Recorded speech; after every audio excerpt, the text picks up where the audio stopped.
Welcome. Selamat datang di Soul Spot YouTube channel bareng gue Zikri Sufikar.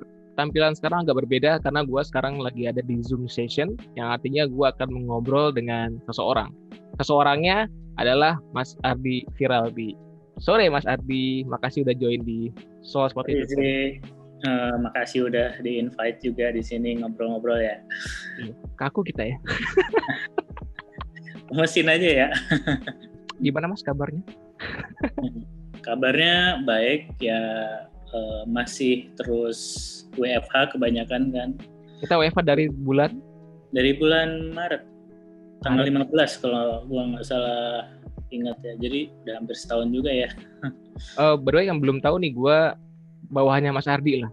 Kok kasarnya. Mas Ardi ini bukan bawahan lah, teammates. Teammates kan ada strukturnya dong.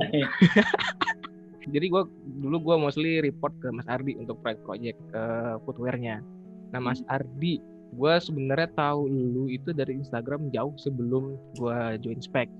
Karena nama lu tuh di Instagram tuh Nebula Overdrive. Jadi gue kurang tahu ini siapa ya gitu. Cuman suka di tag sama anak-anak komunitas itu. Oh, desainer Spec. Cuman gue taunya lu pertama kali di postingan lu yang bikin sepatu grafiknya tuh kayak Garuda Attack yang tahun berapa gue nggak tahu, ini pakai AFF gitu. Oh iya. Yang gue pikir lu tuh desainer grafis awalnya karena keren parah sih. Iya kan? Terus ternyata lu desainer footwear juga gitu sama apparel juga pas gue lihat Instagram lu. Tapi yang gue suka itu ketiga hal tadi ya, grafik, produk sama apparel, itu semua balance menurut gue dari segi skill. Apalagi sketsa lu parah sih. Sketsa lu top tier lah untuk hal detail dan lainnya. Nah, lu tuh belajar dari mana sih, Mas? Untuk bisa sketsa yang bisa bagus itu sama ngerti produk. Ya gue tahu lu dari desain produk Itenas. Kayaknya ya emang sih skill anak Itenas parah-parah sih. Tapi maksudnya lu belajar di mana gitu sampai bisa semua itu? Mungkin ya pertama sih kalau soal skill drawing dan lain-lain, gue rasa influence paling gede ya teman-teman waktu di kampus ya gitu. Di situ gue banyak belajar juga sama Gagas juga dulu kan, sama Gagas sama teman-teman lain. Seangkatan sama Gagas. Jadi kalau buat itu sih skill drawing sih lebih ke teman-teman kampus dan waktu itu sih untuk influence-nya. Nah, cuman kalau buat grafis sendiri, gue rasa yang paling influence banget itu dulu gue pernah, jadi sebelum kerja di Specs itu, gue pernah bukan kerja sih sebenarnya, bikin studio gitu sih sama teman-teman di kampus juga, anak-anak di cafe. Studio ini kita project-projectnya itu seperti motion graphic, bikin kayak live VJ kayak gitu-gitu. Jadi misalkan ada event gitu, di belakangnya ada motion graphicnya, bandnya main, kita mainin grafisnya kayak gitu-gitu. Jadi di situ gue belajar banyak banget soal desain grafis, karena sebelum-sebelumnya kan ya memang walaupun desainer produk juga berangkatnya dari visual, tapi gue rasa gue lebih peka ketika gue belajar sama anak-anak grafis itu gitu. Jadi gue belajar compositing, layout compositing, terus juga sedikit-sedikit tahu soal digital motion graphic dan dunia digital kayak gitu-gitu. Jadi gue rasa itu sih yang kayaknya memperkaya gue gitu. Jadi karena kebanyakan itu setahu gue juga gitu. Jadi memang kutukannya desainer produk kan kadang mereka udah fokus sama bentuk. Jadi kadang untuk urusan grafis dan itu mungkin porsi waktu mereka itu lebih sedikit gitu untuk malah itu. Jadi kadang ada yang secara komposisi kegedean, terus kekecilan atau gimana lah gitu. Tapi gue rasa sih itu juga tergantung orangnya juga sih. Maksudnya gue rasa nggak semua anak desain produk punya kutukan itu gitu. Itu waktu lu udah lulus kuliah Mas bikin studio atau pas? Sebenarnya waktu sebelum gue lulus kuliah kan memang sama teman-teman itu lebih banyak itu. Jadi kita juga punya kayak production house gitu.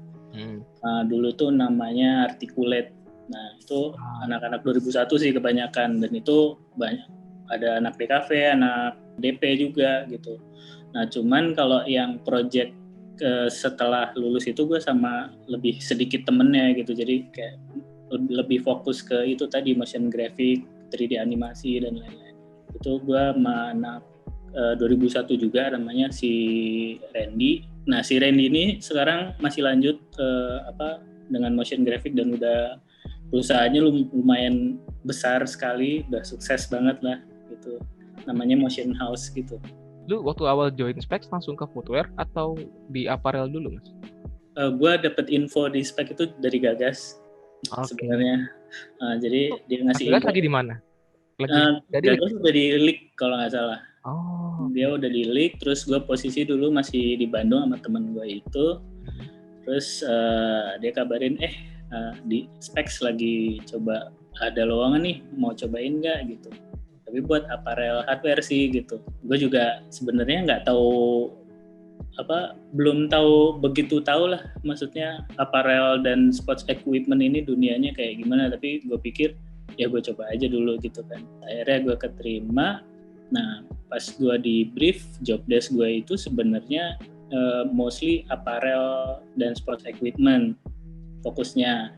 Tapi kemudian si design manajernya waktu itu Mas Danang bilang tapi kita ini aja ya, fleksibel aja ya, kalau misalnya ada project-project sepatu ya bantu-bantuin lah gitu. Jadi pada prakteknya sih ya kalau dulu itu misalkan ada project bikin sepatu A gitu, kita semua ngerjain itu gitu.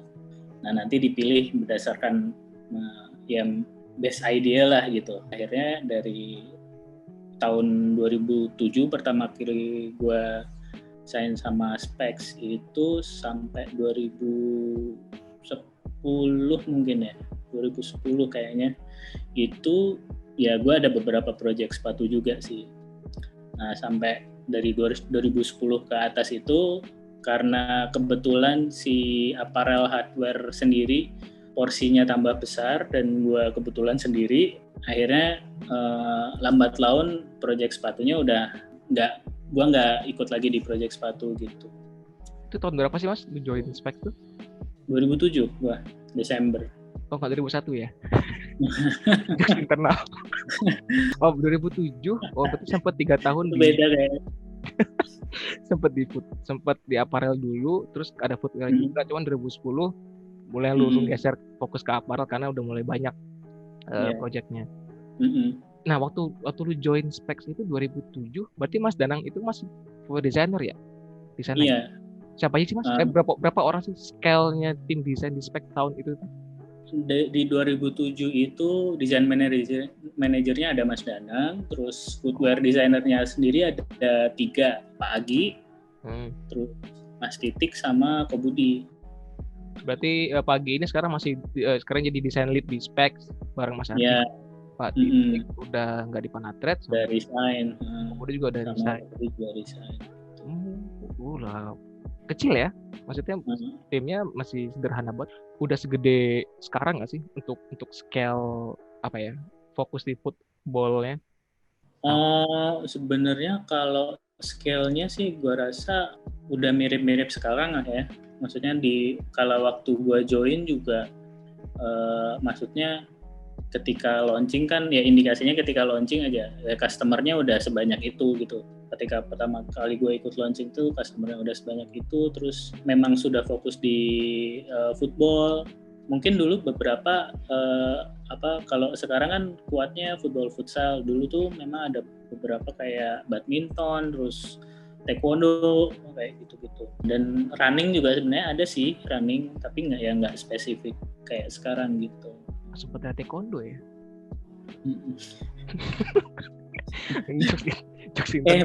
Percaya deh dulu taekwondo itu lumayan kenceng tau. Emang gede marketnya Mas? Maksudnya kayak kurang kedengeran gitu loh market. Iya, emang sebenarnya agak di bawah radar juga karena cabang olahraganya sendiri kan nggak kayak diliput kayak badminton atau sepak bola kan. Iya. Tapi penjualannya sih lumayan gitu. Ya sampai pada tahap tertentu mati sendiri sih emang gitu. Itu maksudnya udah emang si segmennya udah mulai menurun atau emang spek fokus ke football dulu lah gitu, yang lain-lain di eliminate sementara atau gimana? Gue rasa seleksi alam ya. Gue pikir sih selama misalkan marketnya butuh, dulu mungkin si product planningnya akan tetap lanjutin, cuman memang kondisinya waktu itu tuh futsal itu belum segede sekarang, jadi kayak yang baru ngerintis gitu. Sedangkan badminton juga baru awal gua join itu belum spesifik lah, jadi udah ada sepatu badminton tapi secara marketing belum ada kegiatan yang untuk misalkan kayak endorse klub atau pemain kayak gitu, belum ada. Jadi memang dari football dulu, kemudian si futsal ini perlahan dia mulai naik dan posisinya hampir sama kayak football. Nah, si taekwondo sendiri sama indoor atau badminton ya kita nyebutnya, mungkin taekwondo terjun bebas duluan tuh, habis itu udah hilang. Habis itu di 2013 itu gue inget banget kita ekspansi gede-gedean di badminton. Jadi kita bikin raketnya, bikin terus endorse klubnya segala macam, terus endorse atletnya juga, kerjasamanya juga Jarum Foundation kayak gitu-gitu. Emang cukup gede sih ya market badminton tuh di lokal. Tapi kondisinya kalau buat badminton sendiri challenges-nya ya Yonex sama Li-Ning lah ya. Di situ kita benar-benar yang namanya skala bisnis tuh ngaruh banget kalau misalnya kita mau ngelawan giant seperti mereka di badminton gitu. Kayak ya bayangin aja info yang gue denger di pasaran itu, si toko-toko olahraga itu dapat diskon khusus dari Yonex sama Li-Ning gitu.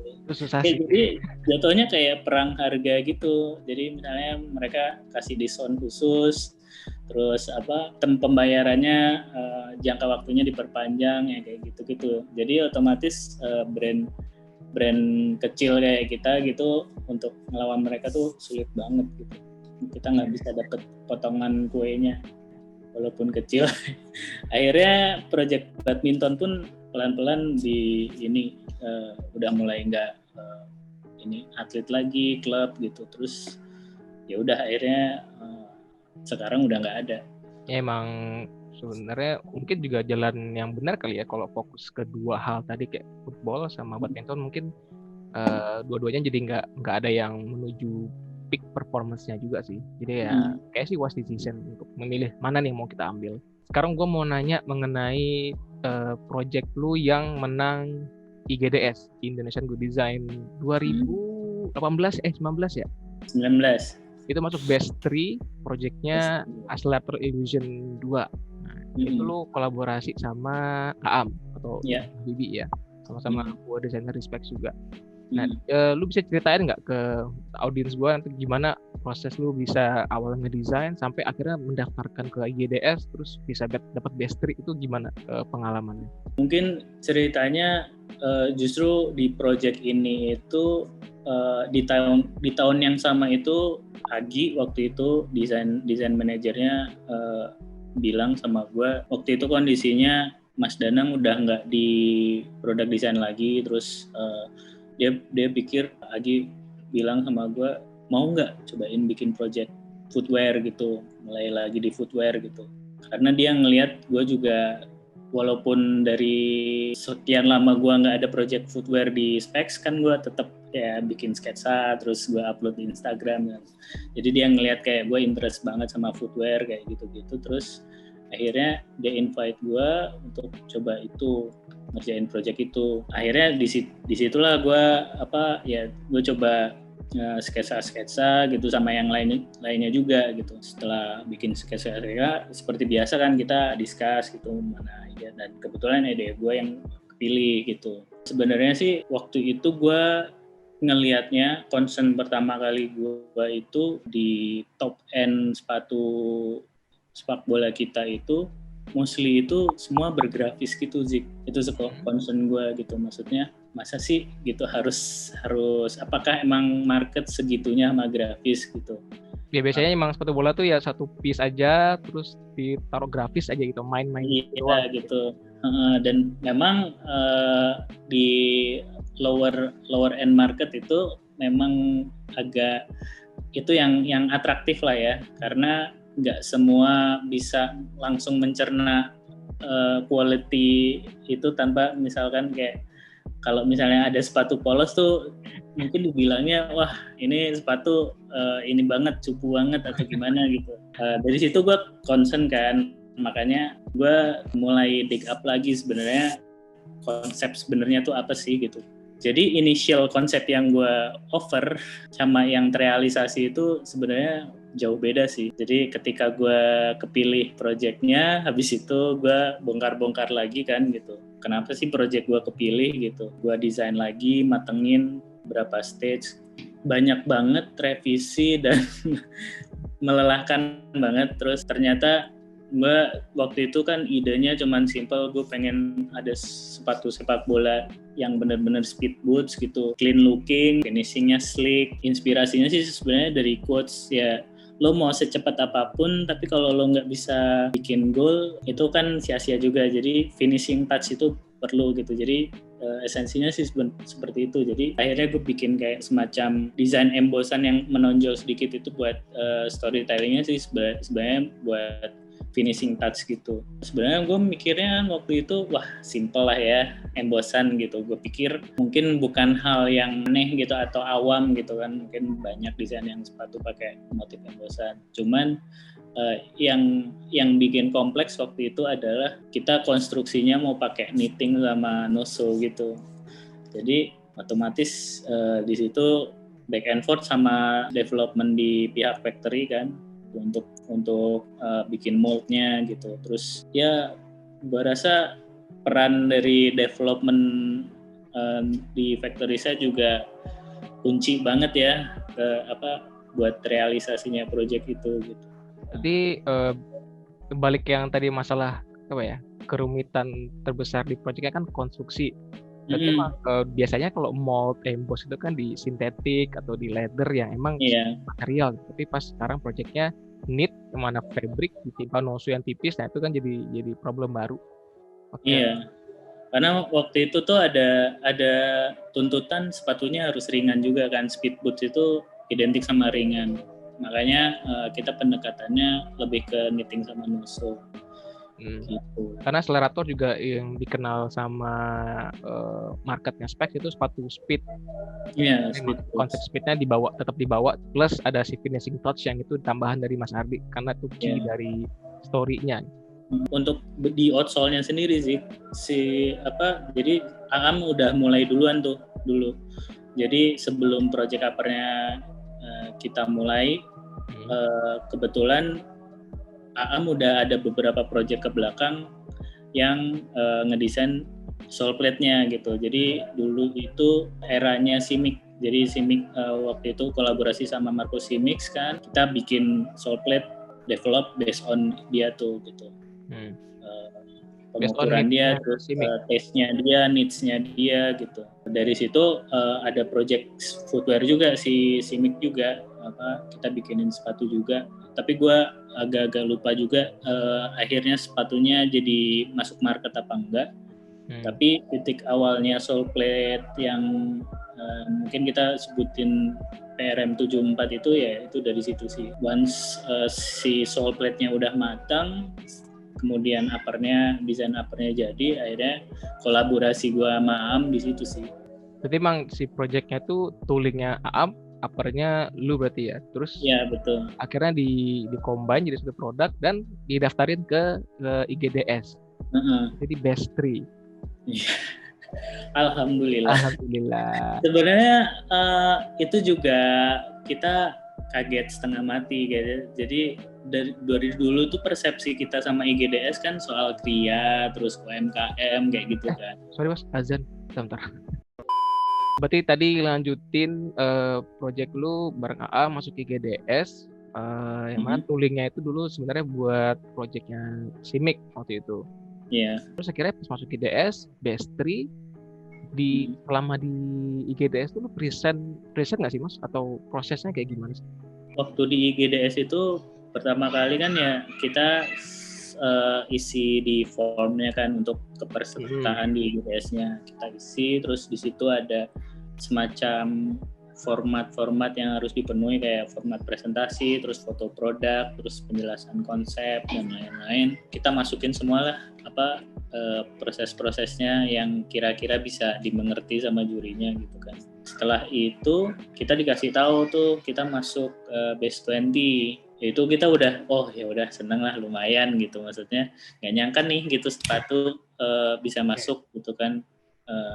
Biasanya cuma kria-kria aja. Terus Best 20, dari Best 20 itu waktu itu kalau nggak salah ada semacam post di Instagram gitu, best apa ya namanya, gue lupa deh.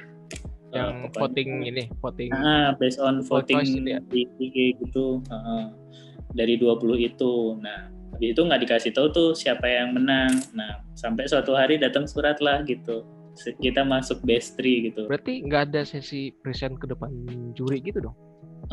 Presentasinya enggak sih. Sesi yang disubmit gitu ya? Lewat medianya lewat itu. Jadi kita yang kalau secara personal kita presentasi sih nggak ada. Justru pas di acara awardingnya itu kita pertama kali presentasi gitu. Oh, presentasi buat apa ya? Jelasin aja ini Best 3. Indahnya masa-masa sebelum corona ya. Mas Adi berarti kan kita Mas Adi dan Aam beberapa tim dari Specs juga ke sana ke acaranya, terus presentasi produk di display, dapat piala, lalu mewah sih acaranya, termasuk mewah. Dan hadiahnya juga mewah. Alhamdulillah lumayan hadiahnya. Terus dan emang bener, jadi bayangan gue waktu itu kan ya seperti acara-acara yang diselenggarakan pemerintah itu di persepsi gue tuh nggak ada yang wah atau gimana gitu. Tapi waktu gue datang itu, gue rasa IGDS itu bisa jadi sebuah contoh tuh. Misalnya cara mereka nge-treat peserta-pesertanya juga gitu. Misalnya kita perlakukan secara profesional juga. Terus Menteri Perdagangannya waktu itu datang, gue rasa dari proses mereka semenjak sosialisasi penyelenggaraan acara dan acara awarding itu gue rasa sih udah top banget lah gitu. Dan ya sayangnya sih tahun kemarin itu IGDS-nya karena ada pandemi kan, jadi harus online gitu kan. Ya kurang greget ya online tuh. Sayang banget ya. Sekarang kalau gue kan sekarang di Specs nih, dan gue lihat emang struggling untuk di industri alas kaki, apalagi di sepak bola tuh udah semakin ketat tuh persaingannya. Nah, pertanyaan gue yang terakhir, Mas Ardi, kira-kira planning ini tanpa spoiling plan kita apapun ya, maksudnya plan Specs ke depan untuk bisa bertahan di pertarungan industri alas kaki ini kayak gimana? Menurut gue sih kita harus terus push, ngedobrak barrier kita sendiri gitu, dan melakukan apa yang sebelumnya kita nggak pernah lakukan sih itu. Bottom strateginya seperti itu. Jadi dengan begitu jabarannya bisa ya, kita harus buka diri sama weakness kita gitu. Misalkan kita harus lihat kompetitor kita gitu.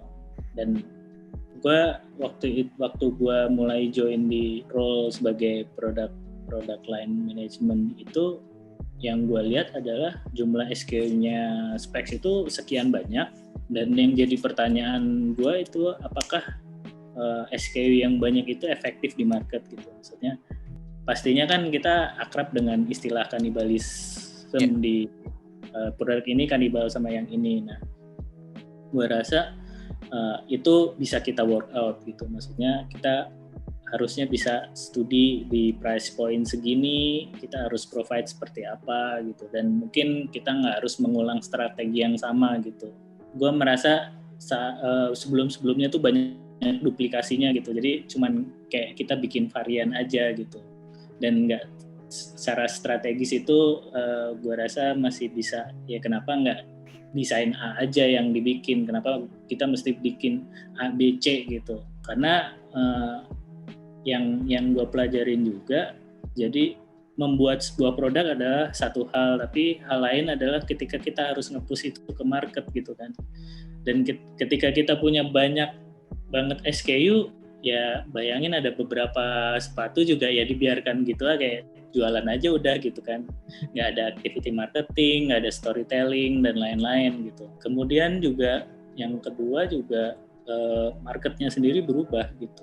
Mungkin dulu kita bisa kayak gitu, bisa survive jualan segala macam, basicnya wholesale. Tapi sekarang milenial lebih tertarik sama storytelling dan lain-lain gitu kan.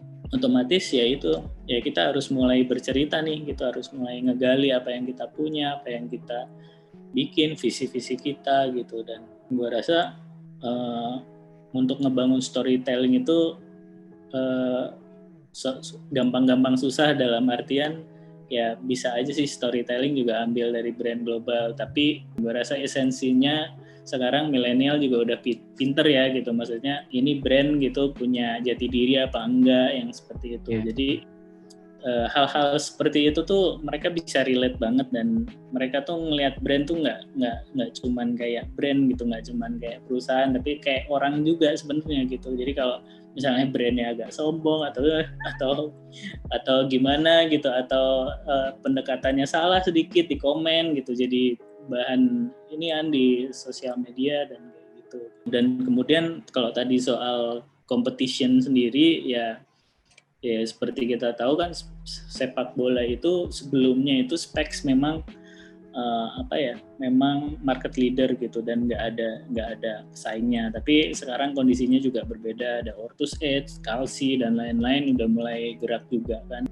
Tapi menurut gue itu baik buat kita gitu, maksudnya ketika kita punya kompetitor itu kita bisa belajar dari mereka juga gitu, apa yang mereka lakukan, karena ibaratnya kayak kita di satu medan perang yang sama gitu, terus kita juga belajar kan, oh mereka seperti ini seperti itu gitu ya. Banyak hal yang bisa kita petik hikmahnya lah gitu dari kompetisi ini gitu. Dan tapi yang paling penting sih menurut gue sih ya itu dia gitu. Gue waktu itu sempat bilang intinya adalah kita fokus sama resources yang kita punya gitu. Strategi itu nggak mentah-mentah bisa diaplikasiin antara satu perusahaan sama perusahaan yang lain. Jadi let's say kita mau pakai strateginya si A nih karena dia berhasil gitu, terus kita pakai, itu nggak gitu juga sih kalau menurut gue, karena pada akhirnya kita harus tahu resources yang kita punya seperti apa, sumber daya kita seperti apa, kemampuan kita sampai mana. Nah, mungkin ya kembali ke situ sih. Untuk kedepannya sih gue sih berharap yaitu tadi Spek bisa lebih rapih di era itu gitu, di wilayah produk line up itu seperti itu, jadi lebih matang lagi gitu. Kalau itu bisa lebih stable lah gitu. Ya ini bagus sih sebenarnya, kabar bagus buat pecinta Spek. Berarti kita udah mikirin ke situ tuh. Nah, berarti nextnya produk kita pasti lebih berkualitas. Dan gue juga setuju sih Mas, kalau persaingan itu tuh nggak jadi sesuatu yang harus takutin sih. Bahkan kita bisa belajar banyak jadi kompetitor. Selama ini kita salah di sini, atau kita kurang di sini, atau kita udah bener nih kayak gini. Ya paling itu aja sih Mas. Thank you udah hadir di YouTube channel gue, udah ngobrol-ngobrol. Senin gue mulai kerja lagi. Tetap stay healthy Mas, stay safe. Salam buat keluarga. Buat yang nonton, thank you udah dengar perbincangan kita tentang obrolan desainer lokal kali ini. Sampai jumpa di video selanjutnya. Bye-bye.